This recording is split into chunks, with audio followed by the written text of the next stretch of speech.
보통 치매하면 많은 분들이 기억력 이것만 많이 생각하시는데요. 근데 그거보다 더 일찍 나타나는 잘 모르는 치매 전조 증상이 있습니다. 바로 공간을 파악하는 능력인데요. 대형 쇼핑몰에서 주차해놓고 사진 찍어 놓지 않으면 나중에 내 차 어디 있는지 헷갈리시는 분들 많을 텐데요. 문제는 매일 가는 동네 마트, 산책로에서 길을 잃게 되면 조기 치매의 경고 신호일 수 있습니다. 안녕하세요, 시청자 여러분. 뇌과학의 시선으로 공간을 처방하는 공간 처방 닥터 중앙대의대 손혜주 교수입니다. 저는 뇌 영상으로 알츠하이머병을 진단하는 의사예요. 10년 넘게 만 건에 이르는 뇌 영상을 판독해 왔습니다. 그러다 보니 자연스럽게 치매를 조기 진단하는 것을 넘어가지고 어떻게 하면 치매와 함께 살아가는 분들이 매일 사는 공간을 바꿔드릴 수 있는지에 대해 고민을 하게 되었고, 뇌과학과 공간 디자인을 합친 뉴로테리어라는 개념을 최초로 만들게 되었습니다.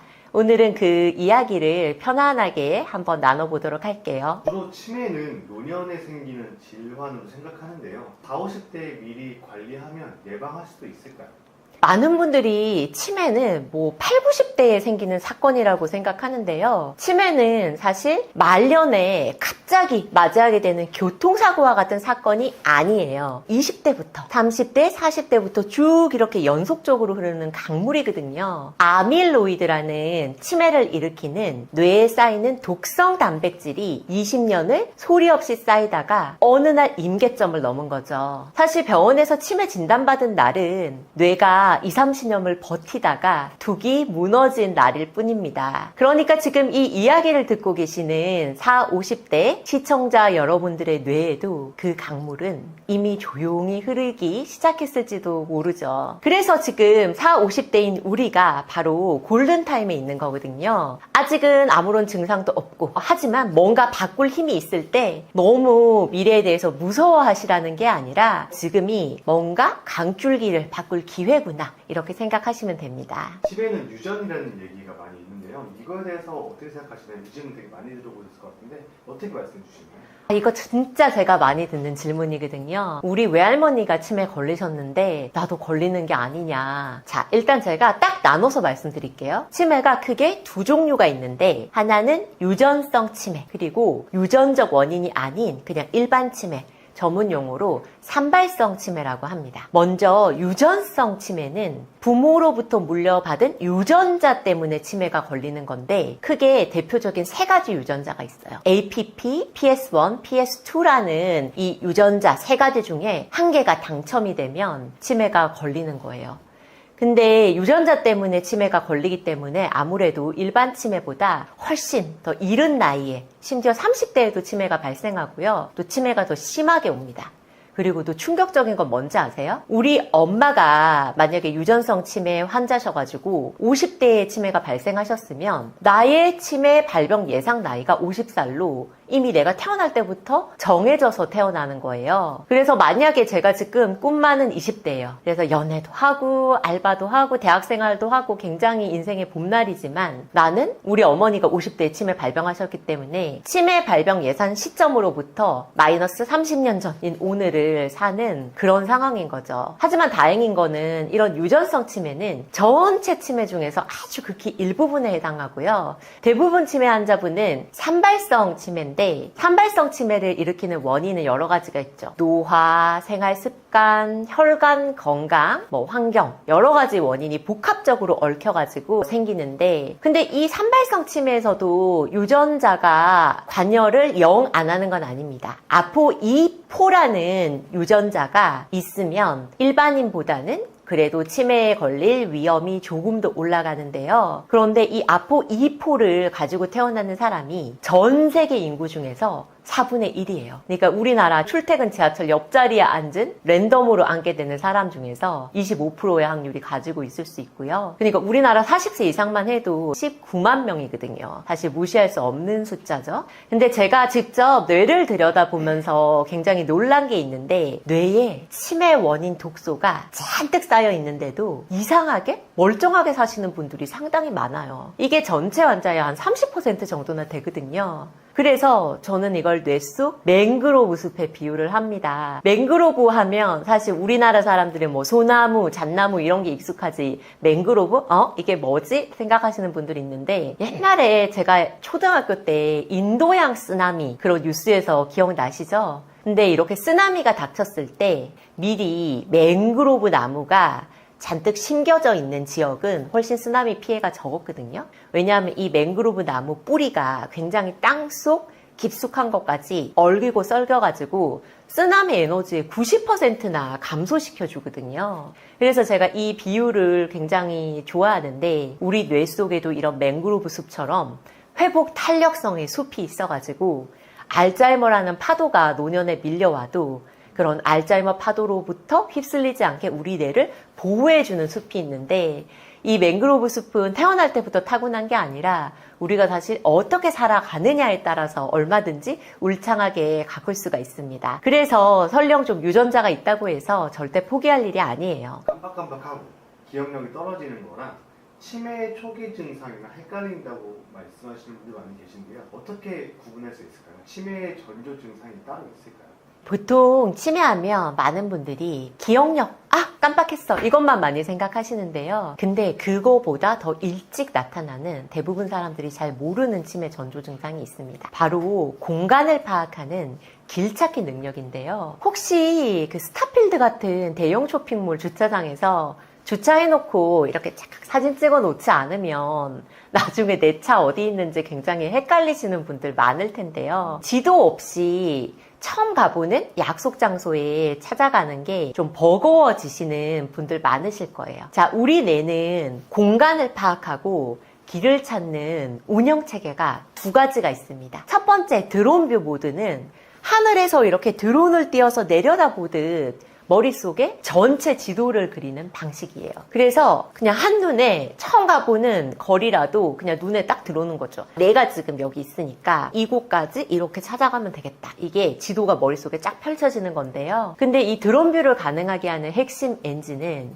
뇌 속에 GPS 역할을 하는 세포가 있어요. 격자세포, 영어로는 그리드셀이라고 하는데 이게 굉장히 젊은 날에는 굉장히 쌩쌩한 뇌세포거든요. 근데 성능이 뛰어나기 때문에 에너지를 엄청나게 잡아먹습니다. 드론뷰 말고 또 다른 하나의 길찾기 모드는 헤드라이트 모드라는 게 있어요. 내 몸을 기준으로 자, 내가 여기 있으니까 오른쪽으로 꺾으면 빨간 지붕에 빵집이 있다. 이렇게 눈에 보이는 단서를 기준으로 길을 찾는 방식인데 뇌과학 연구에 의하면 이 드론뷰 모드는 언제 정점을 찍냐면요. 19살에 가장 성능이 좋고 그 다음부터는 쭉 이렇게 내리막길을 걷거든요. 그러니까 우리가 젊을 때는 에너지를 많이 쓰는 드론뷰 모드가 굉장히 쌩쌩한데 나이가 들면 이제 이렇게 에너지 많이 잡아먹는 드론뷰 말고 좀 가성비 좋은 헤드라이트 모드로 뇌가 운영 체계를 이렇게 전환을 하거든요. 그렇게 되면 이제 40, 50대가 되면 우리 동네에서는 괜찮은데 드론뷰 모드가 떨어지고 헤드라이트 모드를 부여잡고 길을 찾기 때문에 처음 가보는 곳에서 내 위치가 막 헷갈리는 거죠. 그런데 여기까지는 치매 아니거든요. 여기까지는 자연스럽게 내가 나이 드는 과정인데 문제는 매일 가는 동네 마트, 매일 가던 산책로에서조차 길을 잃게 되면 이거는 뇌를 파괴하는 치매 독소 물질인 아밀로이드가 그나마 부여잡고 있던 헤드라이트 모드를 관장하는 부위마저 먹어버려서 생긴 거기 때문에 조기 치매의 경고 신호일 수 있습니다.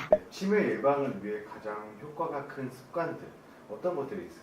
많은 분들이 치매 예방하려면 뭐 생각하시죠? 운동하고 야채 많이 먹고 푹 자고 이런 거 생각하시죠? 그런데 세계에서 가장 권위 있는 란셋 치매 위원회가 발표한 저희 가이드라인에 의하면 나이대마다 가장 효과적인 치매 예방 요인이 따로 정해져 있습니다. 근데 그게 보통 치매 예방하면 막 노인정에서 막 이렇게 박수치고 막 이런 것만 생각하시잖아요. 근데 10대 때부터 치매 예방을 시작될 수 있습니다. 제일 먼저 10대 때의 가장 중요한 치매 예방 요인은 정규 교육이에요. 그 학교 교육 기간을 늘리고 학습 기회를 보장하는 것만으로도 전체 치매의 5%가 예방되고요. 그리고 또 아동기에 어떤 사회 경제적인 환경을 개선하는 것도 중요합니다. 자, 이제 대학교에 입학하고 사회생활하는 20, 30대에는요, 뭐가 중요하냐 하면, 스트레스나 우울에 취약한 성격이거나, 아니면 너무 단순한 알바, 막 인형 눈알 붙이기 같은 그런 것만 계속 반복하는 거 있죠. 인지적 자극이 적은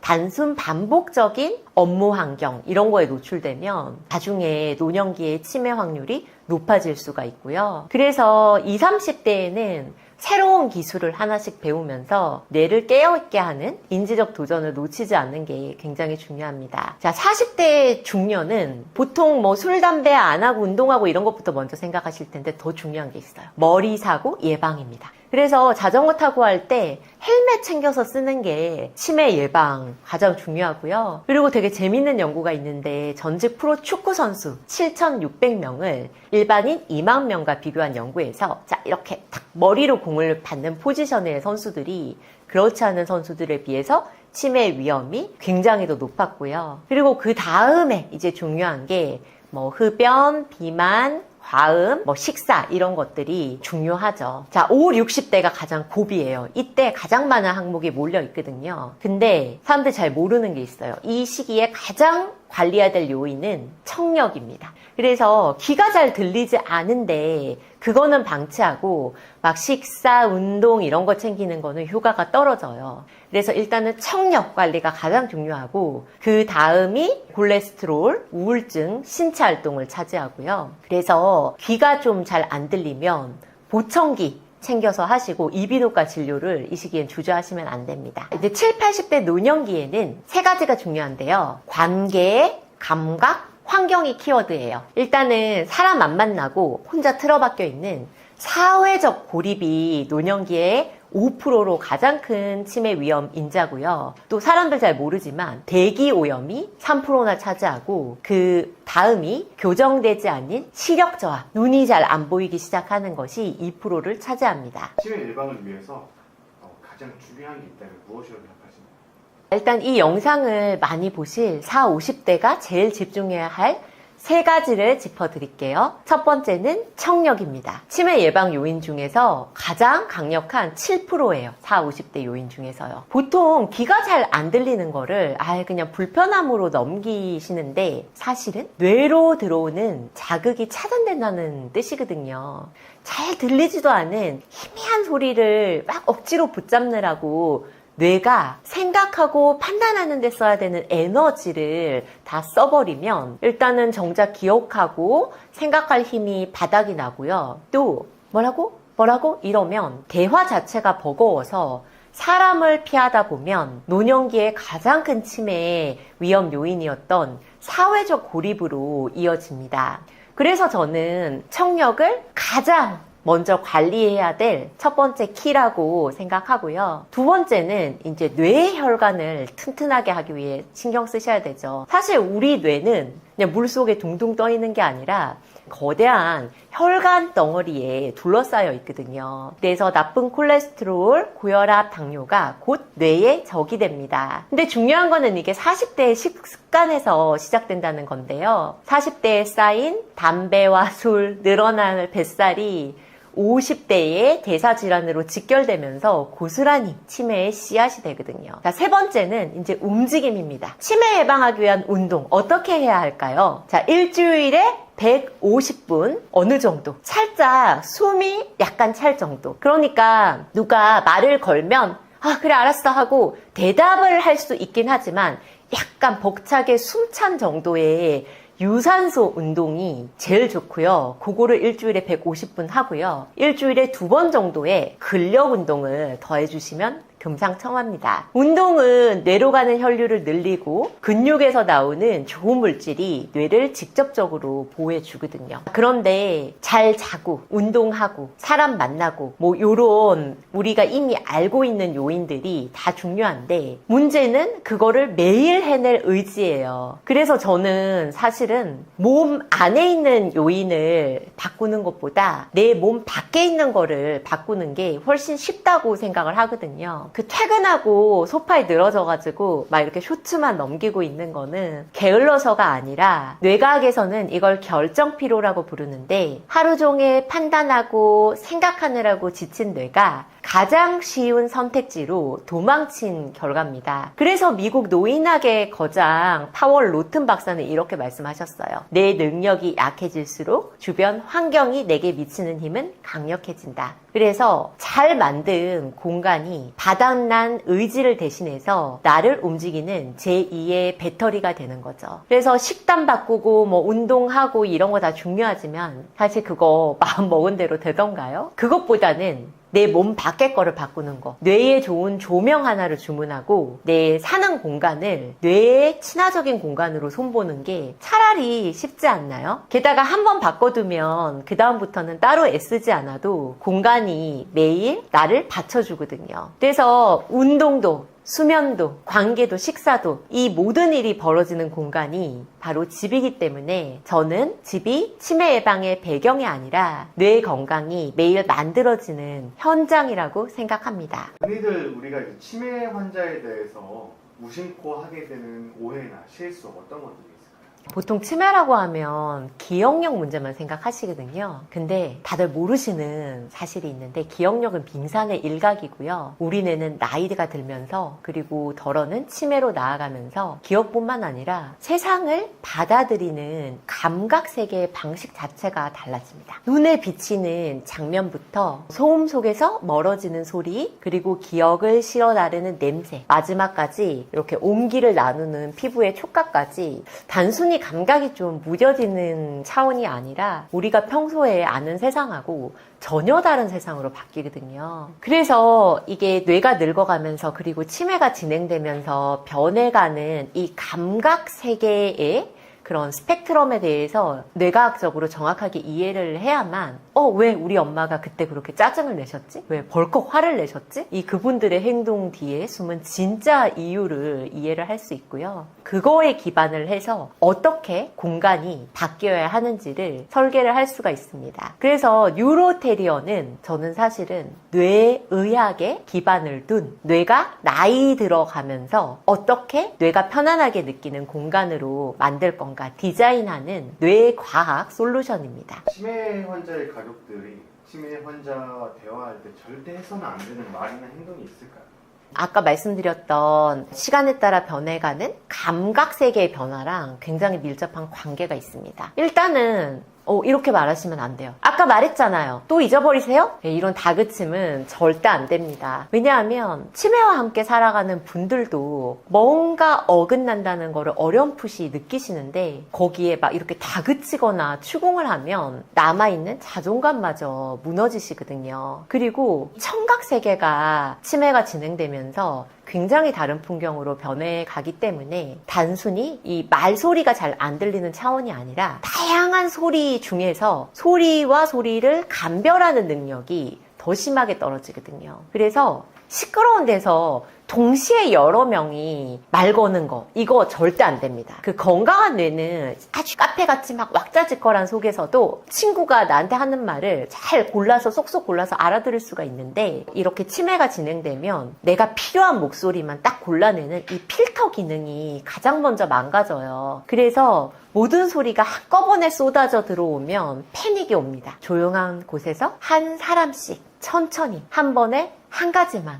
이게 핵심이에요. 그리고 이렇게 터치도 되게 조심하셔야 돼요. 이 치매가 진행되면 피부로 느끼는 촉각 세계도 변하는데 일단은 초반에는 촉각이 굉장히 무뎌져요. 그래서 시폰 블라우스나 이런 옷의 이 감촉을 느끼기가 어려워지는데 근데 또 역설적으로 작은 감각에도 이게 굉장히 큰 자극으로 오기도 하거든요. 그래서 갑자기 엄마 하면서 우리 보통 이렇게 엄마 하면서 딱 어깨에 손 얹잖아요. 그러면 엄마 이러면 이렇게 해봐. 깜짝 놀라시는 거예요. 늘 이렇게 예측 가능하게 다가가야 되는데 늘 먼저 눈앞에 보이게 하고요. 눈앞에 먼저 나타나고 부드럽고 예측 가능하게 조심스럽게 다가가야 됩니다. 그리고 말이 잘 안 통하는 단계라면 사실 말보다 스킨십, 따뜻하게 손잡아 드리는 게 굉장히 말기 치매 환자분한테는 효과가 있습니다. 네, 되게 본인은 모르고 넘어가는 경우가 많은데 가족들이 봤을 때 내 가족이 이런 행동을 하면 치매다.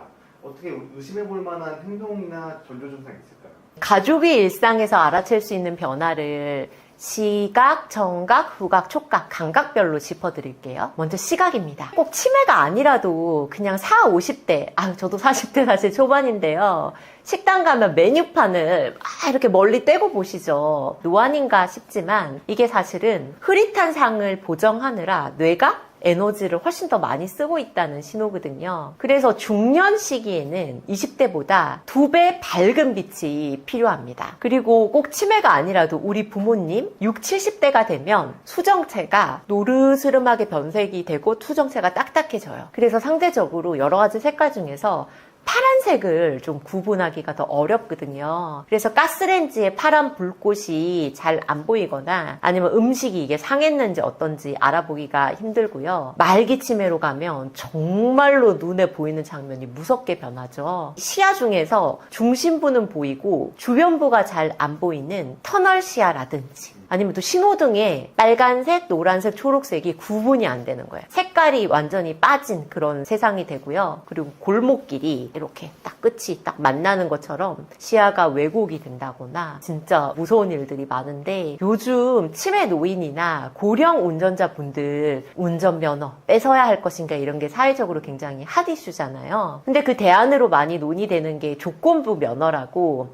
이분들 뭔가 좀 기억력이나 인지기능이 떨어지니까 밤보다는 낮에 운전하게 하고 속도를 줄이고 그 익숙한 집 주변에서 운전하게 하자 이런 것이 대안으로 많이 논의되긴 하는데 사실은 치매 환자분들 운전 사고를 일으키는 이유가 뭐 길을 깜빡깜빡해서가 아니라 이렇게 눈에 보이는 장면 자체가 달라져서 벌어지는 사고다 보니까 조건부 면허가 사실은 근본적인 내안이 되기가 어렵죠. 그리고 또 시각뿐만 아니라 촉각도 단계를 밟습니다. 초기에는 내 몸이 어디에 놓여 있는지 그런 감각이 흐려지는데 이거를 전문 용어로 고유 수용체성 감각이라고 해요. 그래서 바닥에 이렇게 발을 딱 디디면 내 발이 이 바닥에 놓여 있구나 하는 거를 뇌가 알아채는 그런 감각이 있는데 초기 치매에서는 이 감각부터 떨어지기 때문에 내가 바닥에 발을 디뎠는데 내가 디뎠는지 안 디뎠는지 확신이 없어가지고 엉거주춤 이렇게 걸으시게 돼요. 이제 치매가 중기로 진행이 되면 훨씬 놀라운 일이 일어나는데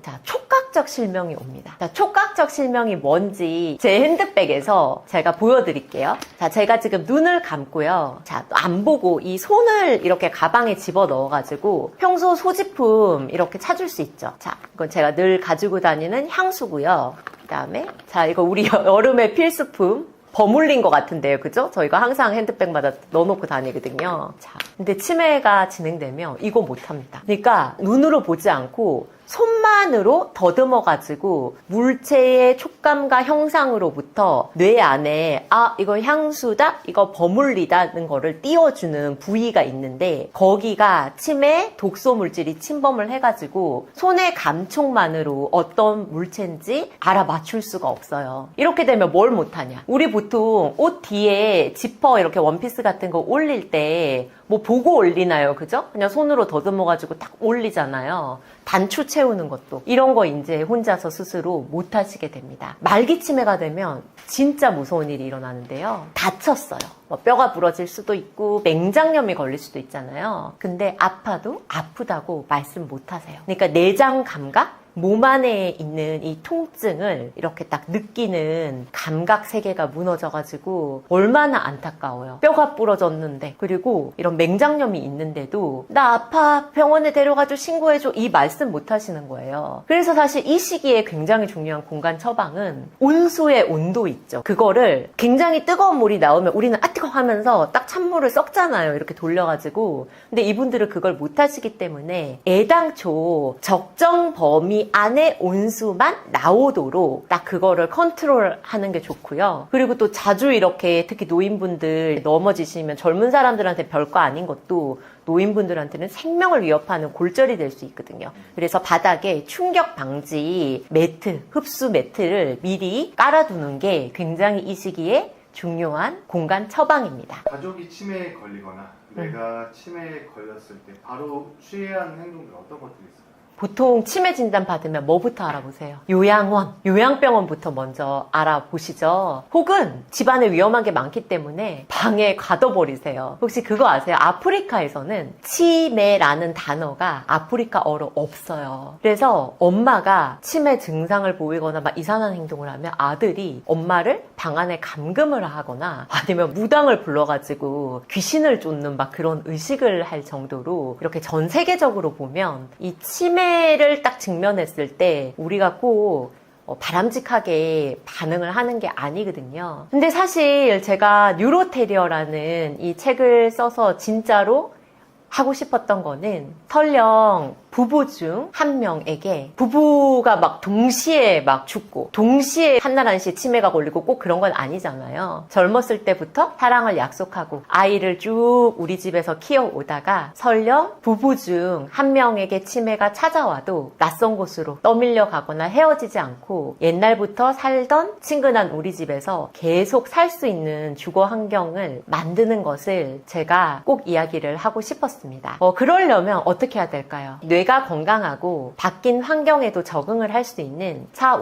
50대의 골든타임에 우리가 살고 있는 집을 뇌가 편안한 환경으로 미리 고치는 거거든요. 일단은 아까 제가 말씀드렸듯이 치매가 진행되면 눈에 보이고 느끼고 들리는 이 세상 자체가 왜곡되어 가고 있으니까 그 왜곡을 공간이 대신 메꿔줘야 돼요. 그래서 구체적으로 중요하게 봐야 되는 게 일단은 나이가 들고 60대 정도가 되면 집이 뭐 예쁜 집, 뭐 화려한 집, 세련된 집 이런 게 중요한 게 아니라 한눈에 그 공간의 용도가 0.1초 만에 여기는 욕실, 여기는 그래서 세계 대비를 높여주는 게 일단은 기본입니다. 제 책에도 소개되어 있지만 어디까지가 바닥이고 어디까지가 벽이고 또 어느 문이 내방 침실 문인지를 0.1초 만에 알 수 있는 그런 직관적인 컬러 코딩 이게 중요하고요. 사실 치매가 진행되면 가장 찾기 어려운 공간이 어딘지 아세요? 시청자분들? 바로 화장실. 그 중에서도 변기예요. 그 많은 집의 화장실 생각해 보세요. 바닥에 흰 벽에 흰 변기, 심지어 흰 휴지까지, 그죠? 그래서 치매가 진행되면 보통 우리 화장실의 가장 큰 랜드마크가 뭐냐? 변기잖아요, 그죠? 근데 변기를 굉장히 알아보기가 힘든 거예요. 화장실 바닥 그리고 벽하고 변기가 구분이 되지 않아서. 그래서 제가 제 책 뉴로테리어에서 소개해드린 팁 하나가 적어도 변기 커버랑 변기 시트만이라도 새빨간색으로 그 화장실의 흰색 바닥이나 벽과 대비가 뚜렷한 색으로 바꾸면 이 시각적인 덩어리감이 도드라져가지고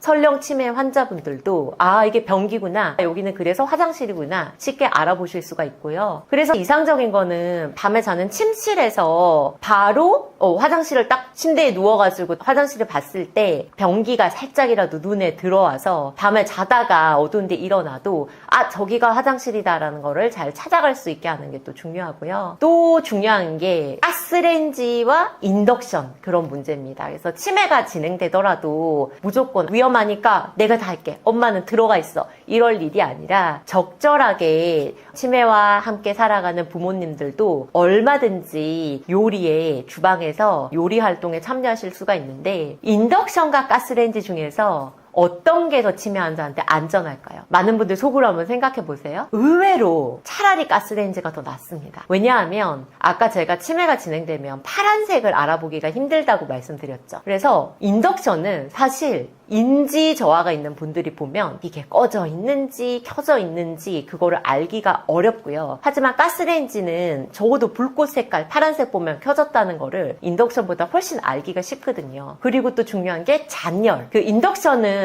꺼지고 난 다음에도 어느 정도 잔열이 많이 남아 있는데 가스레인지는 인덕션보다 잔열이 좀 덜 하거든요. 그래서 요런 하나의 팁들까지도 여러 가지 뇌의 상태에 따라서 우리가 조정을 하는 게 필요하고요. 있어요. 그리고 마지막까지 잊지 않으면 좋을 게 우리가 치매가 진행되면 뭐 눈에 보이는 세계, 청각, 뭐 후각 다 사라진다고 했잖아요. 그죠? 근데 모든 것이 다 꺼져가도 마지막까지 남는 감각이 딱 하나 있어요. 바로 정서적 촉각이라는 감각이에요. 그게 뭐냐 하면 우리 보통 아까 제가 핸드백에서 물건 찾는 그런 촉각은 만져가지고 이게 향수인지 버물린지 손으로 감별하고 구분을 하는 용도의 촉각이 있는데 그거는 피부로부터 뇌까지 굉장히 빠르고 굵은 신경섬유로 빨리 뇌로 딱 전달이 되거든요. 근데 그냥 아무 말 없이 이렇게 손을 잡았어. 괜찮아. 내가 옆에 있어. 걱정하지 마 하고 이렇게 잡아주는 이런 정서적 촉각은 그거보다 훨씬 느린 신경섬유로 뇌에 전달이 되는데 어디 전달이 되냐 하면 사회적 뇌 기능을 담당하는 섬엽이라는 부위로 갑니다. 근데 그 부위가 치매가 진행돼도 가장 마지막까지 살아있는 부위거든요. 그래서 이제 치매 환자, 특히 말기 치매 환자를 위한 공간은 막 이렇게 감각 자극한다고 좋다고 해서 막 알록달록 뭐 다양한 촉감으로 감각을 막 이렇게 자극하는 게 중요한 게 아니라 하나라도 더 이렇게 따뜻하게 스킨십을 하고 또 환자분 옆에 안락 의자를 둬서 어깨를 감싸줄 수 있다든지 아니면 주무실 때 무게감이 있는 이불을 딱 덮어줘가지고 방금 말씀드린 정서적 촉각을 좀 자극을 할 수 있는 묵직한 이런 감각 환경이 훨씬 좋습니다. 제가 그것을 제 책에서 만져지는 공감을 위한 디자인, 인간적인 연결을 위한 디자인이 중요하다라고 뉴로테리어에서 강조했습니다. 50대 분들은 먹는 것도 신경 좀 많이 쓰시는데요. 치매를 예방할 수 있는 식습관이나 뭐 치매에 좋은 반찬 같은 거 있을까요? 식사 중요하죠. 특히 식습관은 40대 중년 초기에 핵심 치매 예방 관리 인자거든요. 그래서 이 40대에 우리가 뭘 먹느냐가 그 뒷단 50대에 고혈압, 당뇨, 고지혈증 같은 대사 위험으로 직결이 되고요. 그게 다시 혈관성 치매와 알츠하이머로 이어지는 거. 그래서 40대에 깔아두는 50대 이후의 보험을 식단이라고 하는데요. 이 식습관은 두 가지 측면에서 해야 됩니다. 하나는 나쁜 거를 줄이고 또 좋은 거를 늘리고 가장 치매에 안 좋은 게 초가공 식품이에요. 편의점 소세지, 햄버거, 아이스크림, 과자, 탄산음료요. 영국에서 70만 명을 넘게 추적한 연구를 보면 이런 초가공식품을 많이 먹은 사람이 치매 위험이 25%도 높았고 여러 연구 결과들을 종합하면 최대 44%까지 올라갔습니다. 이게 뇌의 혈관을 망가뜨리는 신경염증을 뇌에 일으키거든요. 근데 희망적인 거는 뭐 굳이 좋은 거 챙겨 먹지 않아도 이 초가공식품의 10%만 자연식품으로 바꿔도 치매 위험이 19%나 줄었다는 거예요. 이게 어느 날 갑자기 다 끊는 게 아니라 조금씩 매일 바꾸는 것만으로도 큰 차이가 납니다. 자, 그러면 뇌를 위해서 뭘 먹어야 하는가? 전 세계적으로 치매 예방용으로 가장 정교하게 설계된 식단이 바로 마인드 다이어트예요. 이거는 지중해 식단과 고혈압 예방 식단을 합친 뒤 뇌에 좋다고 입증된 음식만 추려낸 거죠. 노인 900명을 추적해 봤더니 이 마인드 다이어트를 잘 지킨 그룹은 알츠하이머 치매 발병 위험이 53% 정도 낮았고요. 이걸 인지저하 속도로 환산하면 뇌가 7.5살 더 젊은 수준이었어요. 제가 이 식단을 특히 좋아하는 이유는 저도 참 다이어트가 힘든데요. 완벽주의자를 위한 식단이 아니라는 점입니다. 이거를 그냥 완벽하게 다 지키지 않고 중간 정도로만 설렁설렁 지킨 그룹들도 치매 위험이 35%나 낮았거든요. 그러니까 100점 맞으려고 스트레스 받지 마시고 평생 70점 정도로 꾸준히 가는 게 핵심입니다. 자, 그럼 마인드 다이어트 어떻게 해야 될까요? 구체적으로 제가 아주 따라하기 쉽게 말씀드릴게요. 푸르 잎채소를 일주일에 6번 이상, 그 다음에 우리 블랙베리, 블루베리 같은 베리류를 일주일에 2번 이상, 호두, 아몬드, 피스타치오 같은 견과류를 일주일에 5번 이상, 그리고 콩류, 통곡물, 생선을 일주일에 1번 이상, 그리고 기름은 올리브유로. 저도 아침 아침에 일어나자마자 제일 먼저 하는 루틴이 올리브유 종이컵에 따라가지고 원샷 하고요. 그다음에 레몬즙 마시거든요. 방금 제가 해야 되는 거 말씀드렸죠. 그럼 이제 하면 안 되는 거. 빨간 고기, 버터, 치즈, 달콤한 디저트. 앞서 말씀드린 초가공식품, 튀김 이런 거는 가급적 줄이시고요. 이런 수십 년에 걸친 마인드 다이어트를 꾸준히 하시면 천천히 장기적으로 뇌를 치매로부터 보호하는 효과가 있습니다. 치매에 걸린 가족이 있는 경우에 가장 힘든 게 나를 못 알아볼 때잖아요. 나를 못 알아볼 때, 가족들을 못 알아볼 때 어떻게 받아들여야 하는 걸까요? 가족들을 잊어간다 이렇게 생각해야 되는 걸까요?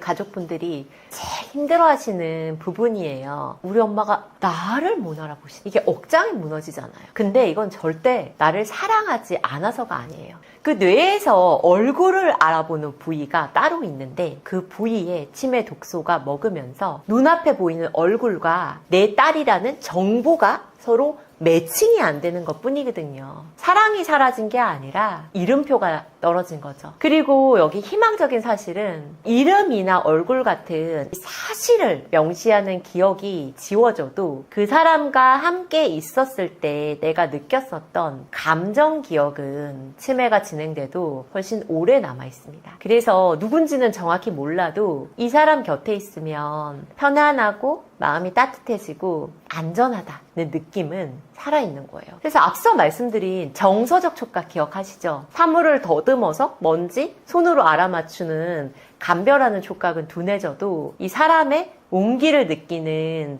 감각만큼은 전두 속도가 느린 C 촉각 섬유를 타고 뇌의 가장 깊은 사회적 뇌가 있는 부위 섬엽으로 따로 전해져 마지막까지 살아남거든요. 그래서 못 알아보셔도 실망하지 마시고 손 꼭 잡아드리고 가만히 안아드리세요. 말로 저 딸이에요 하고 설득하는 것보다 그냥 그 온기 자체가 엄마 내가 옆에 있어요. 엄마 혼자가 아니에요.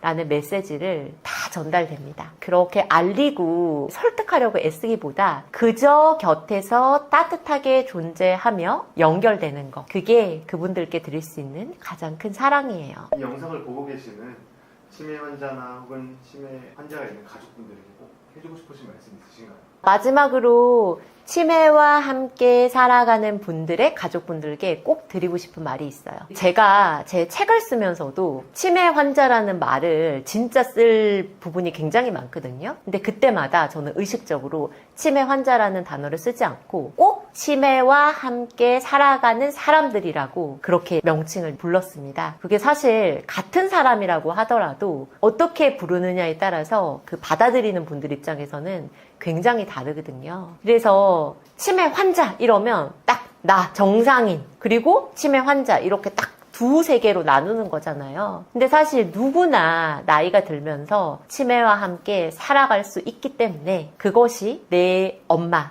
혹은 내 남편이 된다고 해서 너무 충격을 받거나 이렇게 절망을 하시기보다 보통 이런 분들 너무 많이 지쳐 계시고 죄책감도 상당히 많습니다. 내가 더 잘했어야 했나? 내가 스트레스를 줘서 치매가 걸리신 건가? 근데 치매는 누구 잘못도 아니고 또 혼자서만 짊어질 병도 아닙니다. 그래서 자책하지 않으셨으면 좋겠고요. 그리고 치매와 함께 살아가는 분들에게 꼭 드리고 싶은 말씀은 기억을 잃는다고 해서 나라는 사람 자체가 내 존재 자체가 사라지는 건 아니거든요. 그래서 제가 내내 드린 말씀이 그거예요. 기억이 좀 흐려져도 감정은 옮기는 내가 내 주변을 사랑하는 사람과 느꼈을 때의 그 마음은 특히 그것이 내가 익숙하게 살던 우리 집 안에서였다면 익숙한 공간과 느낌과 관계가 주는 안도감은 마지막까지 남거든요. 그래서 저는 공간이 약이 될 수 있다고 믿고요. 거창한 게 아닙니다. 조명 하나 따뜻하게 바꾸고 문 색깔 하나 또렷하게 해드리고 그리고 손 한 번 더 잡아드리는 것. 이 치매 자체를 막 되돌리거나 없앨 수는 없지만 치매와 함께 살아가시는 분들이 끝까지 나답게 안전하게 사시도록 우리가 지켜드릴 수는 있습니다. 그게 우리가 사랑하는 사람에게 줄 수 있는 가장 다정한 처방입니다. 집 자체가 사람을 치매에 걸리게 할 수도 있다고 하는데요. 이거 어떤 의미인가요?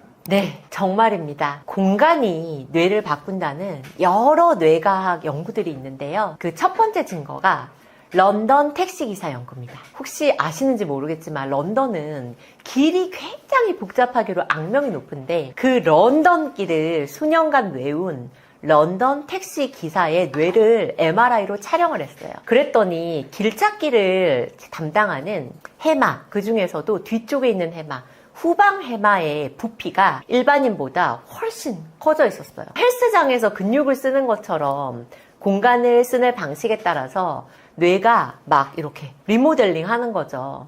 그럼 어떤 집에 사느냐에 따라 훗날 치매 위험도 달라질까요? 2025년도 중국에서 발표된 연구인데 일반인 10,000명, 치매 환자가 아닙니다. 그냥 건강한 45세 이상의 10,000명을 9년 동안 추적 관찰을 했어요. 그래서 원래 그 사람들이 살고 있는 주거 공간 환경, 그 사람들이 살고 있는 이 집의 환경, 동네의 환경을 조사를 한 다음에 9년 뒤에 누가 치매가 걸렸냐를 조사를 했는데요. 그 결과가 매우 놀랍습니다. 지금 똑같이 건강해도 어떤 집에 사느냐에 따라 9년 뒤 치매 위험이 최대 35%나 갈렸습니다. 그럼 어떤 집이 치매로부터 나의 소중한 뇌를 지켰을까요? 자, 여러 가지 조건이 있는데요. 첫 번째, 초고속 디지털 브로드밴드로 물리적으로 꼭 외출을 하지 않아도 세상과 연결된 집, 그리고 위생적이고 해충, 벌레, 먼지로부터 지켜줄 수 있는 집, 그리고 소음과 어떤 외부에 있는 자연 환경으로부터 견고하게 우리를 보호해주는 철근 콘크리트 골조의 집. 우리나라는 뭐 철근 콘크리트 골조의 집, 그게 아닌 집도 있냐라고 생각하겠지만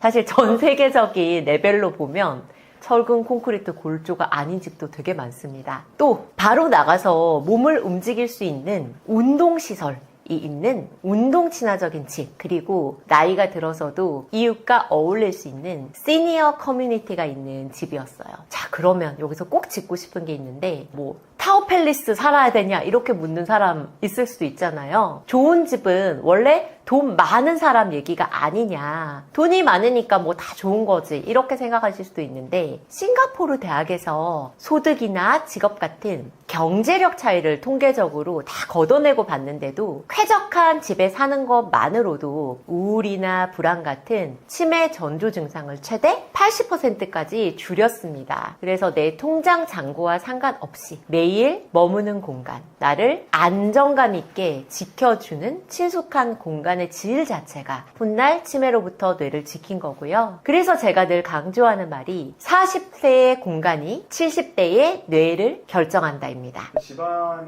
있는 물건 중에서 치매를 일으키는 물건도 있을까요? 자, 호주에서 일반인 1,000명을 대상으로 추적 관찰을 한 연구가 있는데요. 자, 이거를 주거 결핍 지수라고 하는데 흔히 말하는 집의 결함들이에요. 덜컹거리는 문, 요즘같이 여름에 모기 많은데 구멍난 방충망, 혹은 자주 막히는 변기, 이 정도면 괜찮겠지 하고 방치한 집안의 이런 결함 요소들이 하나씩 하나씩 늘 때마다 정신건강 점수가 비례해서 계단을 내려가듯 뚝뚝 떨어졌어요. 그러니까 집에 뭔가 이런 고장, 결함 이런 것이 하나 생겨도 그냥 대강 참다가 그게 탁 어느 순간 쌓여가지고 뇌를 탁 타격하는 게 아니라 한 개 생길 때마다 하나씩 하나씩 뇌에 그것이 어떤 안 좋은 자극이 되는 거예요. 그러니까 미뤄둔 집수리를 다 쌓아두지 말고 하나 고장날 때마다 바로바로 고치는 거. 그것도 뇌 건강을 위한 좋은 출발점이 될 수 있고요. 그 다음은 막 잡동산이에요. 막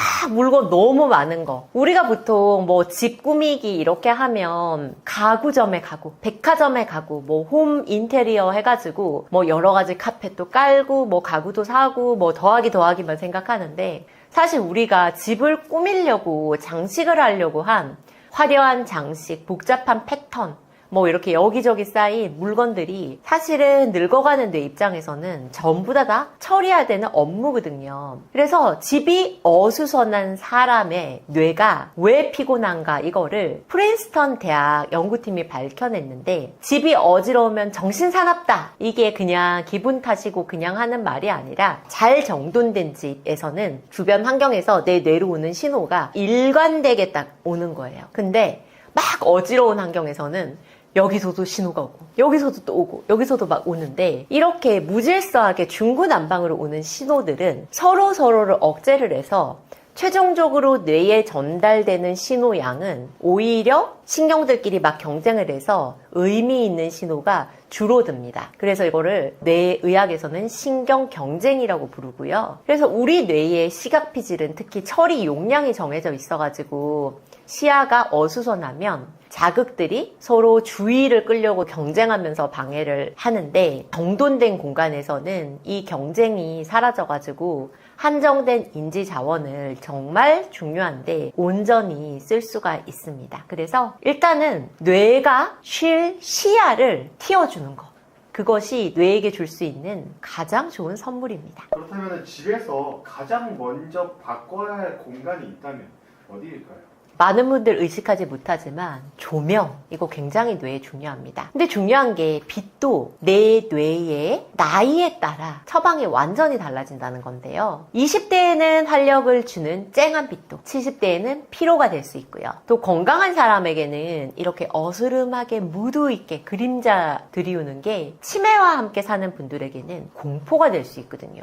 그래서 진료실에서 환자에 따라 다른 약을 처방하듯 조명도 뇌의 나이에 따라서 처방이 달라져야 합니다. 먼저 건강한 40, 50대. 이때 우리 어때요? 밤 늦게까지 스마트폰 막 쇼츠, 드라마 막 이런 거 보고 있죠, 그죠? 근데 잠들기 직전까지 보는 스마트폰 불빛 때문에 생체 시계가 꼬여가지고 낮에는 멍하고 오히려 밤에는 말똥말똥하지 않나요? 이거를 사회적 시차라고 하는데요. 그래서 이 시기에 조명의 임무는 꼬인 생체 시계를 빛으로 다시 맞추는 거예요. 우리는 빛을 밝기로만 단순히 따지죠. 어둡다, 밝다. 근데 빛의 색깔에 따라 가지고도 굉장히 뇌의 작용이 다릅니다. 사실 빛에도 카페인이 들어있거든요. 우리 커피에만 카페인이 들어있는 게 아니라 이 빛의 밝기 자체가 커피잔의 크기라면 빛의 색, 빨간빛, 노란빛, 파란빛 이런 빛의 색은 그 안에 담긴 카페인 함량인데요. 이런 출근하면 오피스에서 많이 하는 이 푸른 흰빛은 에스프레소 커피처럼 뇌를 번쩍 각성을 시키고요. 반대로 이렇게 오렌지색, 은은한 노란색 빛은 디카페인 커피처럼 뇌를 스르르 잠재웁니다. 그래서 일단은 제일 중요한 게 아침에 일어난 직후예요. 기상 직후. 모닝 커피보다는 모닝 라이트를 섭취하라. 제가 이렇게 말씀드리는데요. 일단은 일어나면 잘 때 쳐놓았던 커튼이나 블라인드를 확 걷어 올리고 아침 햇살, 자연광을 듬뿍 쬐어야 되고요. 그리고 또 5000 켈빈의 흰빛을 아침에 쬐면 뇌 시계가 지금은 아침이다로 세팅이 돼요. 근데 아침일 때 아침이라고 확실하게 뇌가 인지하도록 하는 것이 밤에 자연스럽게 잠을 잘 자도록 오히려 도와줍니다. 그럼 저녁 5시, 6시 때는 어떻게 해야 될까요? 제일 중요한 게 현관에 있는 조명인데요. 우리 집안에 딱 들어서면 신발 벗어놓는데 현관 천장에 불이 탁 켜지잖아요. 근데 그 현관에 있는 등을 3000 켈빈 정도의 오렌지색의 따뜻한 색으로 바꾸면 딱 퇴근하고 집에 들어서는 순간부터 우리 뇌에 자, 이제는 릴렉스 해도 돼 라는 신호를 주고요. 자, 이제 그러면 7시, 8시가 됐다. 뭘 해야 하면 집안에 있는 불들을 하나씩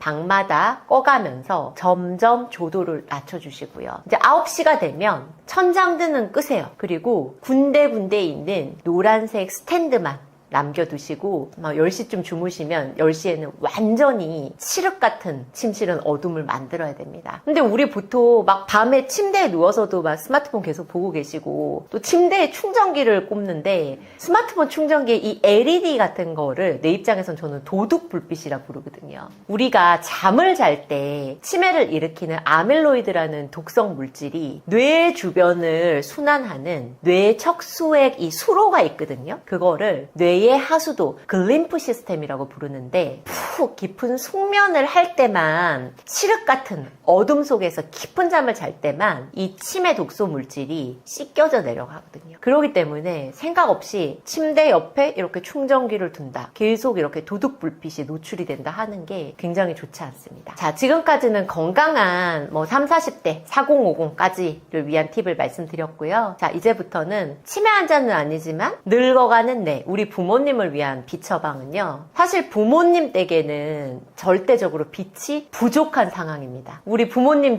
댁에 가면 뭐 해요? 전기세 아낀다고 막 이렇게 테레비를 무슨 조명처럼 다 불 끄고 테레비로 막 거실을 밝히고 계신 그런 집도 있잖아요. 근데 75세의 눈은 청년보다 3, 4배 밝은 빛이 필요하거든요. 그렇다고 거실에 형광등, 천창등 하나만 밝히면 뭐가 집니까? 그림자가 지죠. 근데 늙어가고 있는 내한테 또 그림자가 좋지가 않고 특히 치매 환자분들은 이 그림자를 구멍으로 착각을 해서 발걸음을 멈칫하시기도 하거든요. 자, 그럼 어떻게 해야 되느냐? 팁은 빛을 여러 번 레이어링 하는 건데요. 딱 천창에 있는 형광등, 청창등 외에도 코너 조명, 스탠드, 간접 조명을 집안 곳곳에 두어가지고 빛을 여러 겹 껴입듯이 골고루 레이어링 해주시는 게 좋고요. 그리고 또 부모님한테는 생활 동선을 비추는 게 중요해요. 그러니까 부모님 예를 들어서 어머니가 주방에서 막 이렇게 칼질을 하시면 엄마가 칼질하는 그 부분 딱 싱크대 위에 국소 조명을 단다거나 아니면 아버지가 신문을 보시거나 아니면 약봉투가 놓인 소파 옆에 있는 작은 테이블에 또 이렇게 높이 조절이 되거나 잘 꺾이는 국소 조명을 귀여운 걸 딱 놔드린다거나 이렇게 부모님의 이 활동 반경에 따른 국소 조명 손끝을 밝혀드리는 게 중요하고 자, 이제는 정상 노화가 아니라 본격적인 중증 치매 환자분들을 위한 빛 처방은 중증 치매 환자분들한테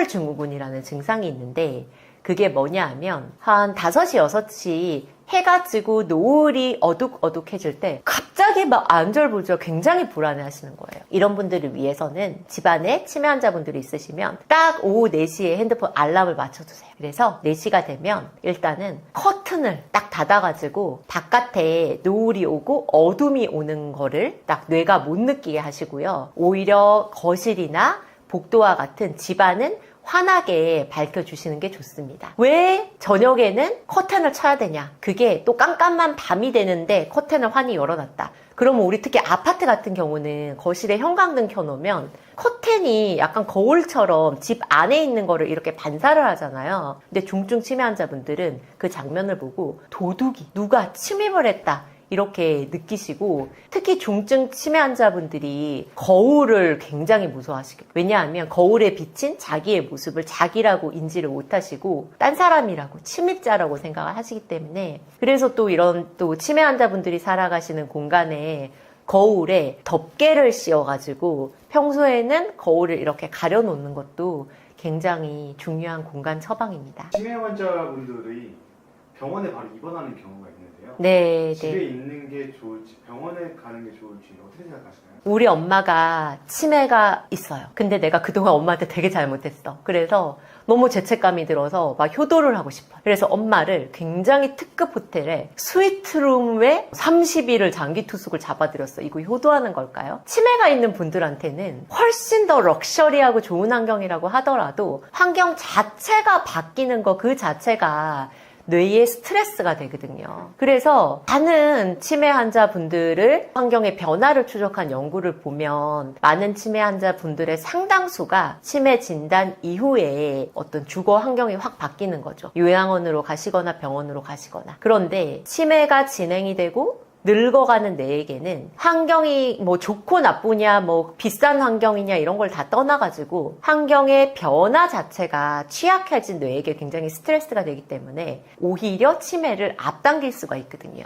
그래서 젊을 때부터 계속 살아오던 익숙한 집은 기억을 떠받치는 버팀목이. 그게 어떤 의미냐 하면 이미 눈을 감고도 우리 컵은 어디 있는지 그리고 화장실은 어디 있는지 꼭 눈으로 보지 않아도 이미 수십 년간 그 집에 살게 되면 몸이 기억하는 그 익숙함이 매일 뇌를 받쳐주는데 낯선 곳으로 갑자기 옮기면 그 버팀목이 한순간에 사라지는 거예요. 그래서 가능하면 평생 살던 내 집에서 끝까지 지내시는 게 좋고요. 이거를 전문용어로 aging in place라고 합니다. 다만 조건이 있어요. 원래 살던 집이 너무너무 어수선하고 뇌에 열악해. 그래도 계속 그 집에 살게 두셔야 될까요? 원래 살던 집이 뇌에 안전해야 하고 무엇보다 40, 50대 그나마 바뀐 환경에 적응할 수 있는 적응력이 있는 시기에 미리 뇌의 친화적인 집으로 고쳐둬야 됩니다. 자, 그러면 언제 고쳐야 할까요? 이 그래프에 답이 있는데요. 여기서 파란 면은 내 몸과 뇌의 활력이에요. 나이가 들수록 이렇게 내려가죠. 근데 빨간 선은 환경 의존도라고 합니다. 미국의 노인학의 거장 로턴 박사의 말처럼 내 능력이 취약해질수록 주변 환경이 내게 미치는 힘이 영향력이 강렬해진다라는 학설이 있는데,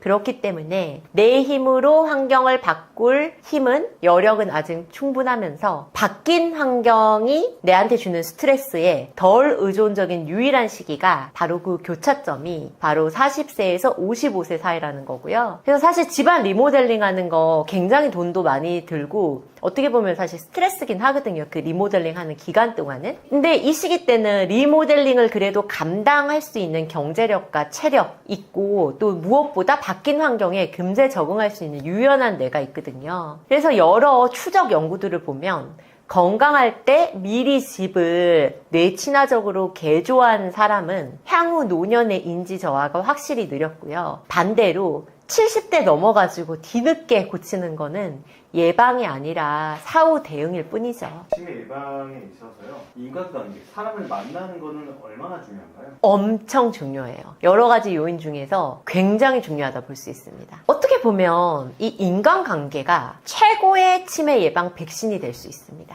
근데 많은 분들이 인간관계 활발하다, 이거 어떻게 생각하세요? 내 핸드폰 주소록에 엄청 많은 사람이 있고, 뭐 SNS에 팔로워가 엄청 많고, 사람 많이 만나고 자주 만나고 아는 사람 발이 넓은 거, 이런 거를 굉장히 인간관계가 좋다고 생각하잖아요. 그런데 자주 많이 만나면 되겠지 이렇게 무턱대고 생각하시는데, 란셋이라는 세계에서 가장 영향력 있는 의학 학술 잡지에 실린 연구를 보면 단순히 만나는 횟수와 사람 수보다 이 관계의 질이 훨씬 중요했어요. 그 스웨덴에 있는 마을에 사는 일반 노인들의 사회적 활동, 이런 인간관계를 연구진들이 분석을 했는데요. 물론 자식도 친구도 안 만나고 집에만 고립되어 계신 분들이 자주 만나는 분들보다는 치매 위험이 훨씬 높습니다. 근데 재밌는 게 뭔지 알아요? 그 자녀를 자주 만나는데 만날 때마다 속을 썩이고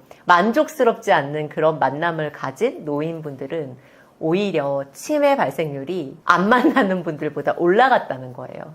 그래서 차라리 속 썩이는 자식은 자주 안 만나는 게 치매 예방이 아닌가, 뭐 이런 이야기 하시는 분들도 있는데 사실은 틀린 말은 아닙니다. 그래서 자주 만나는 것보다 진심으로 나한테 만족감을 주는 질 좋은 관계가 더 중요하고요. 그리고 단순히 뭐 일주일에 한 번 만나고 두 번 만나고 뭐 세 번 만나고 혹은 뭐 10명 만나고 100번 만나고 이런 것뿐만 아니라, 우리 군중 속의 고독이라는 말이 있거든요. 막 친구들한테 둘러싸고 있지만 나는 그냥 외롭다고 느끼는 거예요. 단순 이 외로움이라는 감정, 이 주관적인 감정도 치매 위험이 최대 58%까지 높아져요. 그러니 치매 예방한다고 억지로 막 싫은데 막 자주 막 회식에 나가고 막 친구도 억지로 내키지 않는데 만나는 것보다도 굉장히 나한테 정말 만족감을 주는 소수의 사람과 만족스럽게 연결되는 것이 훨씬 더 중요합니다. 그러면 이 만족스러운 연결을 공간으로 어떻게 디자인할까요? 핵심은 시선의 각도인데요. 우리가 거실에서 이렇게 여러 가족이 있다 보면 가족과 항상 뭔가를 같이 할 필요는 없거든요. 어떨 때는 혼자만의 고독이라고 창 옆에 이런 안락의자를 둬가지고 가족과 같은 공간에 있기는 하지만 혼자서 잡지를 볼 수 있다든지 혼자서 이렇게 리프레시 할 수 있는 그런 것도 굉장히 중요한데, 근데 그렇다고 하더라도 이 시선이, 그래도 가족의 움직임이, 내가 그렇게 창 옆에 혼자서 잡지를 보고 있는다고 하더라도 주방에서 아내가 왔다 갔다 하는 이런 움직임이 감지되는 그 시야 안에 있으면 설령 뭐 말을 하거나 뭔가를 직접 같이 하지 않아도 이게 거울신경이라고 해서 나의 사회적 뇌가 간접적으로 자극이 됩니다. 그래서 이게 가장 잘 적용될 수 있는 공간이 주방이에요. 그래서 제가 제 책 뉴로테리어에서 세라퓨틱 키친, 치유적 주방이라는 개념을 한국에 최초로 소개를 했는데요. 우리가 주방을 내친화적으로 바꿀 때 단순히 이렇게 벽만 보면서 이렇게 요리를 하는 구조 대신 다이아몬드 배치라고 거실에 앉아있는 가족과 서로 요리를 하면서 시선을 교환할 수 있는 집안 배치가 책에 소개되어 있고요. 요리를 하면서 소파에 앉아있는 가족과 눈을 맞추고 그거 좀 가져다 줄래? 라고 자연스럽게 말을 섞는 것. 그리고 요리를 하는 와중에도 옆에 푹신한 안락 의자에 우리 어머니가 뭐 콩 깎는 이런 마이크로 태스크라도 같이 참여를 하고 그 옆에 매트에는 손주들이 숙제를 하고 있고 이러한 시선의 교환, 사소한 눈 맞춤 이런 것들이 다 뇌에는 최고의 자극입니다. 그래서 가구의 배치, 시선의 각도 하나 바꾸는 것만으로도 매일의 관계 온도가 달라집니다. 수명이 늘어나면서 치매 걱정이 더 늘어나겠습니다. 어떻게 살아야 치매 걱정 없이 살 수 있을까요? 앞으로 치매 걱정 없이 건강하게 나이 들고 싶다. 그러면 사실 지금 살고 있는 집과 그뿐만 아니라 내가 사는 동네까지도 봐야 합니다. 집은 앞서 말씀드린 대로 뭐 조명이라든지 집안의 배치라든지 뭐 정리정돈 이런 거를 뉴로테리어에서 소개된 대로 바꾸시면 되고요. 근데 사실 이 동네라는 거는 참 이거는 어려운 문제죠. 그 집은 집 안에 있는 인테리어를 내가 바꿀 수 있지만 내가 사는 동네의 뼈대는 한번 정해지면 바꾸기가 참 힘들잖아요. 그래서 내가 앞으로 살아갈 동네를 고르는 것이 굉장히 중요한데요. 우리는 내가 살 동네를 보러 다닐 때 역세권인가요? 술세권인가요? 이런 거 묻잖아요. 그런데 100세 시대에 진짜 필요한 거는 나이 들어도 마음 놓고 걸을 수 있어서 걷기만 해도 내가 건강해지는 동네. 제가 뇌세권이라고 이런 동네를 불렀습니다. 그래서 뇌세권을 결정을 하는 이 동네 전체 뼈대 레벨에서 봐야 될 게 도로망입니다. 제가 퀴즈 하나 드릴게요. 시카고랑 프라하의 두 도시 중 어느 도시에서 성장한 아이들의 뇌가 훗날 더 튼튼하게 자랐을까요? 자, 시청자분들 마음속으로 한번 말해보세요. 시카고일까요? 프라하일까요? 정답은 프라하입니다. 프라하가 굉장히 막 미로처럼 골목길이 구불구불하고 막 안에 한번 들어가면 빠져나오기 굉장히 어려운 복잡한 도로망인데 젊은 성장 발달하고 있는 뇌한테는 이렇게 복잡하고 구불구불한 도로망이 오히려 뇌의 공간을 탐지하고 길을 찾는 뇌 능력을 끌어올려줬고요. 하지만 40, 50대 나이 들어 늙어가고 있는 뇌한테는 오히려 시카고 같이 한눈에 반듯반듯 이렇게 격자형으로 도로망이 심플하고 단순한 곳이 훨씬 뇌에 부담이 적습니다. 여기 그림을 보시면 이 한 블록의 길이가 어떤 게 제일 좋을까요? 한 블록이 약 150m. 이거는 2, 3분마다 교차로가 나오는 리듬이 가장 좋아요. 이게 왜 좋냐면 일단은 고민 없이 쭉 갈 수 있어요. 근데 영원히 그냥 앞으로 직진만 하면 너무 지루하겠죠? 가다가도 2, 3분마다 갈림길이 나오는 거예요. 그래서 이번에는 이쪽으로 좀 가볼까? 하면서 내가 가면서 이런 작은 의사결정들을 할 수 있는 그런 리듬이 뇌를 깨어있게 합니다. 자, 두 번째, 차키를 내려놓는 20분 생활권. 보통 우리 나이 들어서 은퇴하면 도시생활 다 정리하고 공기 좋은 시골에 가가지고 전원생활, 제2의 인생, 귀농 막 이런 거 꿈꾸시는 분들 많은데 준비 없는 단순한 전원생활은 늙어가는 뇌에게 사실 유배예요. 미국에서 164만 명을 10년간 추적을 했더니 인프라가 부족한 동네에서 사는 것만으로도 치매 위험이 무려 22% 더 높아졌어요. 돈이 많아도 운동을 하든 적게 하든 뭐 결과는 같았고요. 그래서 이게 뭐냐 하면 현관문을 나서서 20분 안에 차 타고 아니고요. 걸어가지고 마트, 병원, 공원을 걸어서 갈 수 있는가. 차키 없이 내 의지대로 움직이는 그 자율성이 뇌를 늙지 않게 하는 가장 강력한 엔진입니다. 자, 세 번째, 진짜 초록. 뇌를 살리는 진짜 초록은 무엇인가? 우리가 부동산 볼 때 보통 요즘 숲세권, 서울숲 옆에 있는 아파트들 굉장히 프리미엄 뽑잖아요. 그런데 뇌과학적으로 초록이라고 다 같은 초록이 아닙니다. 호주에서 11만 명을 10년간 추적 관찰했더니 뇌를 치매로부터 진짜 지켜준 거는 단순히 땡볕 잔디밭이 아니라 이걸 영어로 트리 캐노피라고 하는데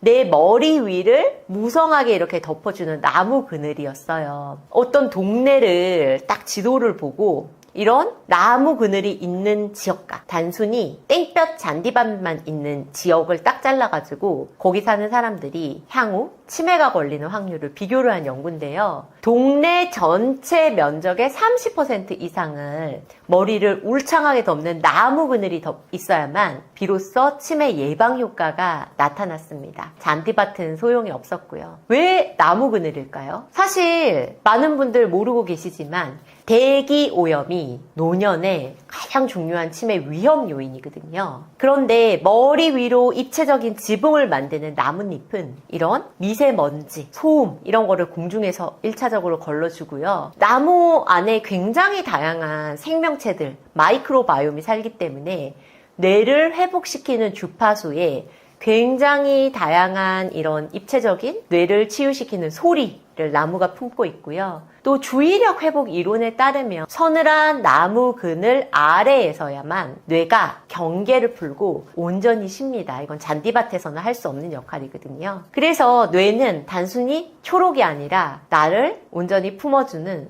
숲의 깊이를 원하고요. 정리를 하면 제가 말씀드린 뇌세권 기준으로 앞으로 내가 나이 들어서 살 동네를 고르면 가장 100세 시대의 건강한 뇌에 답이 될 수 있습니다. 치매에 안 걸릴 사람도 치매를 걸리게 만드는, 치매를 부르는 가장 치명적인 생활 습관 어떤 것들이 있을까요? 여러 가지가 있지만 딱 하나만 꼽으라면 사회적 고립입니다.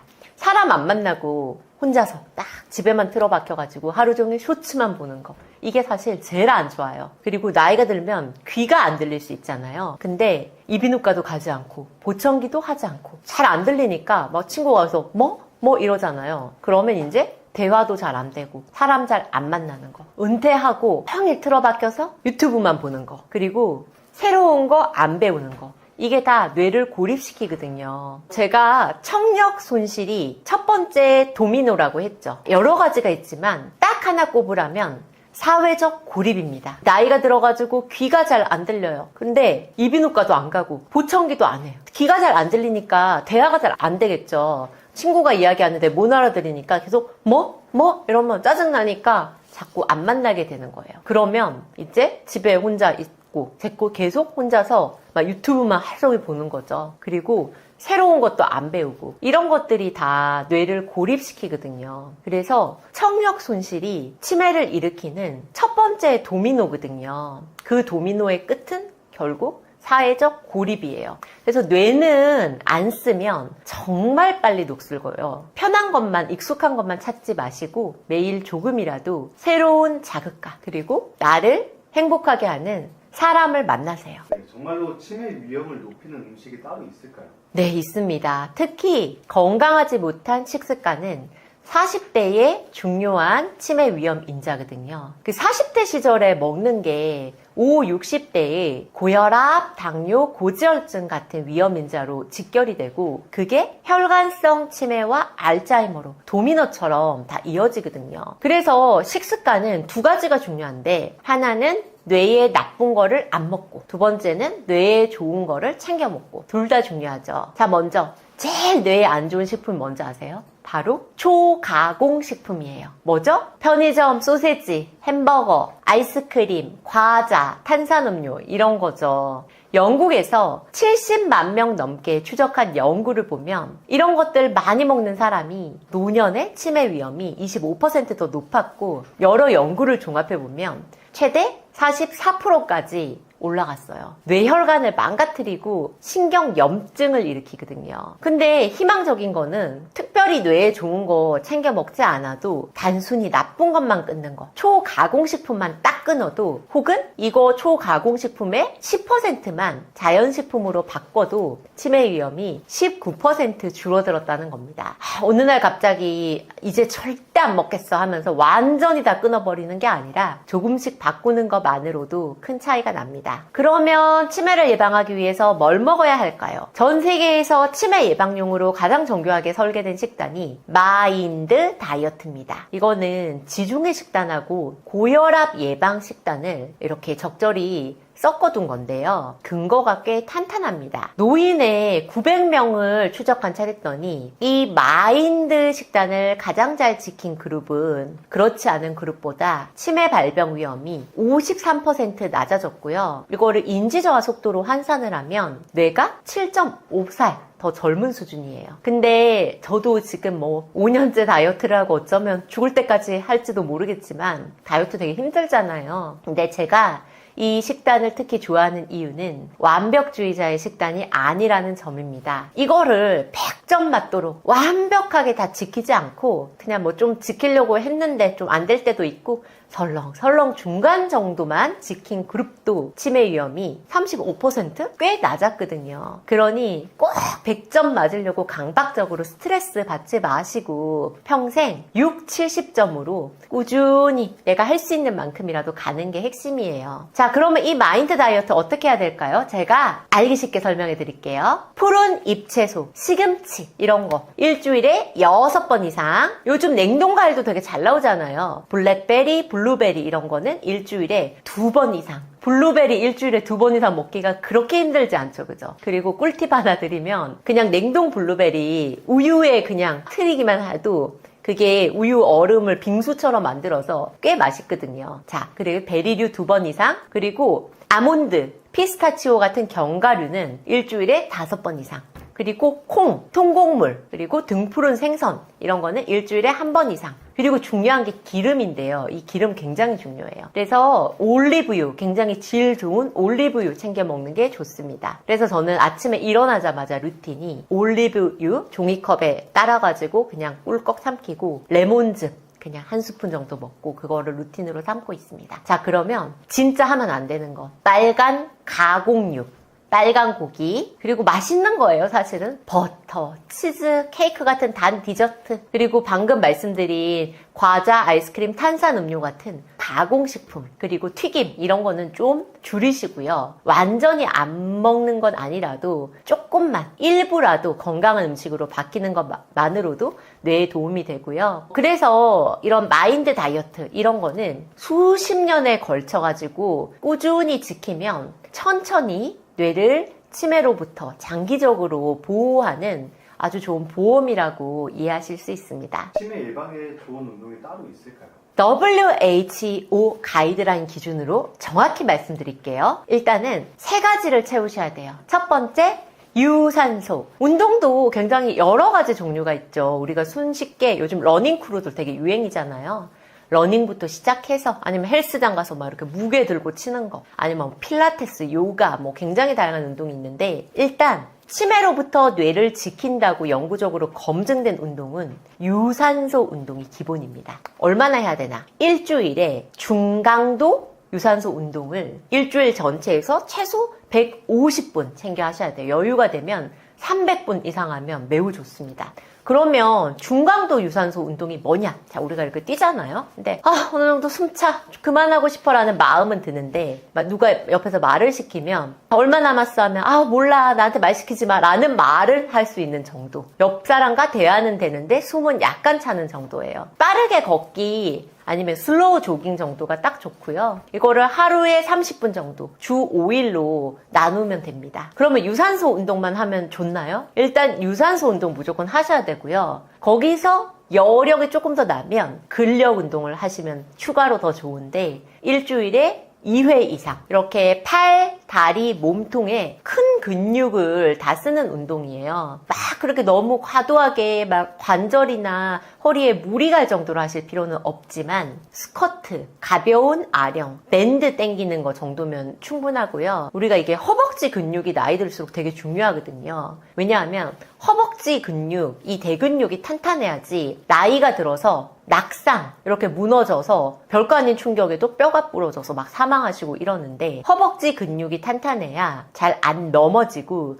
또 근육에서 나오는 마이오카인이라는 물질이 뇌를 보호해주기도 합니다. 자, 세 번째. 이게 40, 50대 중년 이후에 특히 중요한 운동인데요. 뭐게요? 바로 균형 운동입니다. 근력과 균형 감각을 동시에 쓰는 운동인데 태극권, 요가, 필라테스, 한 발로 서기 다 균형 운동에 포함이 되죠. 지오 국제 가이드라인에서는 이제 균형과 근력을 합친 이런 복합 운동을 얼마나 일주일에 3번 이상 하라고 권유를 합니다. 이렇게 나이가 들면 낙상 한 번이 치매로 가는 지름길이 될 수 있거든요. 제가 알려드린 3가지 종류의 운동, 일단 중강도 유산소 운동을 기본으로 하고 거기에 좀 체력이 남으면 일주일에 2번의 근력 운동을 하고 그리고 특히 나이가 들면 한 발로 서기 같은 균형 운동을 챙겨 하는 것. 무리하지 마시고 내 체력에 맞게 대신 꾸준히 하시면 나이 들어 치매로부터 제 뇌를 지킬 수 있습니다. 아무래도 중년 이상 분들은 영양제도 좀 챙겨 드시는 편인데요. 치매를 예방하고 진짜 뇌에 좋은 영양제도 있을까요? 진료실에 오시면 다들 선생님 치매 안 걸리는 영양제 없나요? 이런 질문 굉장히 많이 하시는데 사실 솔직히 말씀드리면 치매를 완벽하게 막을 수 있는 마법의 영양제 알약은 사실은 없습니다. 오히려 제가 생각하는 진짜 뇌 영양제는 내가 진심으로 좋아하는 사람들과 꾸준히 함께 보내는 시간 그리고 나를 안전하게 받쳐주는 뇌의 인지 부담을 줄여주는 나의 집, 생활 공간이에요. 뇌 친화적으로 잘 설계된 동네에서 매일 아침 햇살을 받으며 동네를 걷고 또 이웃과 인사하고 또 나한테 안정감을 주는 편안하고 따뜻한 집에 돌아와 푹 자는 이 평범한 하루가 어떤 수십만 원짜리 뇌 영양제보다 훨씬 장기적으로 확실하게 뇌를 건강하게 만듭니다. 이 영상을 보고 계신 분들을 위해서요. 딱 지금 바로 실천할 수 있는 3가지 어떤 것들이 있을까요? 우리가 내일부터 당장 실천할 수 있는 3가지 팁 말씀드릴게요. 첫 번째, 우리 집에 있는 조명 바꾸기. 일단은 거창한 해외에 비싼 조명 요즘 굉장히 많은데 그런 거를 사서 다르란 말이 아니고요. 일단 우리 집 환경에서 할 수 있는 거. 9시가 넘으면 거실에 있는 형광등 끄고 따뜻한 간접 조명. 온화한 오렌지 빛깔의 간접등만 남겨두기. 그리고 또 내가 밤에 잘 때 칠흑 같은 어둠에서 숙면을 취해야만 자는 동안 뇌의 치매 물질이 글림트 시스템이라는 뇌를 둘러싼 수로에 씻겨져 내려가기 때문에 침실만큼은 핸드폰 충전기 안 돼요. 완전히 깜깜한 칠흑 안에서 푹 숙면하기. 이게 일단은 1번이고요. 그 다음에 또 할 수 있는 것. 나이가 들어가면 은근히 이 귀, 눈, 대수롭지 않게 여기는 경우가 많은데 사실 방치된 시력 저하, 청력 저하가 노년의 아주 중요한 치매 위험 요인이거든요. 그래서 정기적으로 동네에 있는 안과와 이비인후과에 정기적으로 가셔서 큰 병이 없더라도 검진을 받으시고요. 또 어떤 교정이나 도움이 필요하면 안경, 보청기 같은 거 미루지 마세요. 눈과 귀는 뇌로 가는 아주 중요한 통로입니다. 자, 3번째, 매일 걷기. 자, 웬만한 거리는 차키 내려놓고요. 내 머리 위를 울창하게 덮는 나무 그늘이 있는 길을 좋아하는 사람과 눈을 마주치며 걸으세요. 3가지만 오늘 내 생활 속에서 잘 지켜도 나의 7, 80대가 달라집니다. 우리 미래 준비한다면서 돈 모으고 몸 챙기죠. 주식이나 펀드 하고 헬스장 끊고 영양제 챙기시잖아요. 결국 우리가 미래를 위해서 대비하는 것이 돈 아니면 몸인데 근데 평생 아둥바둥 모은 돈 끝까지 내 것일까요? 미국에서 8,000명을 20년간 추적했더니 훗날 치매로 갈 분들은 진단 6년 전부터 자산이 새고 있었어요. 단순히 병원비를 많이 써서? 아니에요. 금융자산부터 줄고 있었는데 돈을 판단하는 능력이 기억보다 먼저 무너진 겁니다. 그럼 진짜 노년의 나의 삶의 질을 가르는 요소는 뭘까요? 영국에서 50대 이상 10,000명을 추적했더니 매달 통장에 꽂히는 월급, 소득이 아니라 평생 동안 살아왔던 내 집, 주거 자산이었습니다. 그것도 70대에 가서야 벌어지는 게 아니라 50대부터 주거 환경의 차이가 뇌 건강의 격차로 벌어졌고 그게 말년에는 17년의 건강 수명의 격차로 벌어졌는데 은퇴하고 나서 제2의 인생을 즐기면서 행복하게 세상을 즐기면서 노후를 보낼 건지 아니면 병원 천장만 바라보면서 노년을 맞을 건지 젊은 시절부터 살아온 공간의 질이 그 차이를 갈랐어요. 그래서 제가 공간을 연구를 하면서 깨달은 진실은 이거예요. 보통 이렇게 뇌친화적인 공간, 치매를 예방하는 집 이야기만 하면 그거는 치매 환자를 위한 그냥 이야기 아냐? 나랑은 상관없어. 이렇게 생각하시는 분들 많은데 가장 약한, 취약한 사람을 위해 만든 다정한 공간이 결국 그 집에 사는 모두의 뇌를 지킨다는 겁니다. 우리가 그 경사로를 만들어 놓으면 그게 허리가 굽는 노인을 위한 배려기도 하지만 또 동시에 임산부를 위한 배려기도 하잖아요. 그래서 누구나 나이가 들고 누구나 예외 없이 약해집니다. 그래서 거창하게 생각하실 거 없습니다. 우리 집에서 평소에 가장 마음에 걸렸던 딱 한 곳, 거기서부터 시작하시면 돼요. 구체적인 방법은 제 책 뉴로테리어에 모두 담았습니다. 자, 마지막으로 하나만 여쭤볼게요. 지금 사는 그 집에서 끝까지 건강하게 나이 드실 수 있습니까? 그 답을 만들 시간은 뇌가 건강한 지금뿐입니다. 집이 바뀌면 뇌도 달라집니다. 지금까지 뇌과학의 시선으로 공간을 처방하는 늙지 않는 뇌를 위한 공간 처방 닥터 손혜주였습니다. 감사합니다.